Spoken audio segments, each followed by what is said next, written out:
एक महत्त्वाची घडामोड आहे। सांगलीतून 5 दिवसांपासून सुरू असलेलं मुख्यमंत्री युवा कार्य प्रशिक्षणार्थींचं बेमुदत उपोषण स्थगित करण्यात आलं। उदय सामंत यांच्या भेटीनंतर उपोषणाला स्थगिती देण्याचा निर्णय घेण्यात आला।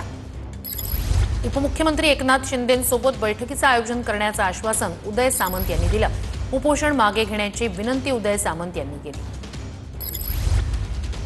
आमच्या समाधानकारक या गोष्टी सगळ्या जर नाही झाल्या तर दुसरं जे उपोषण असेल माझं ते नाशिकमध्ये गोदावरी नदीच्या काठावरती असेल।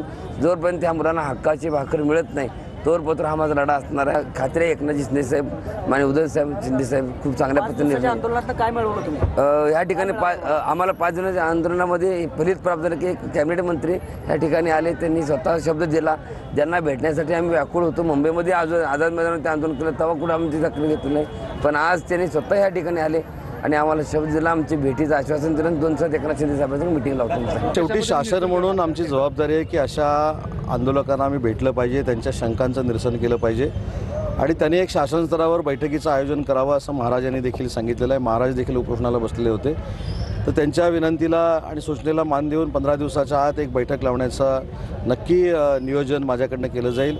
या संदर्भामध्ये मी शासनाच्या मुख्यमंत्र्यांशी उपमुख्यमंत्र्यांशी देखील बोलेन आणि याच्यातनं सकारात्मक निर्णय होण्यासाठी प्रामाणिकपणानं प्रयत्न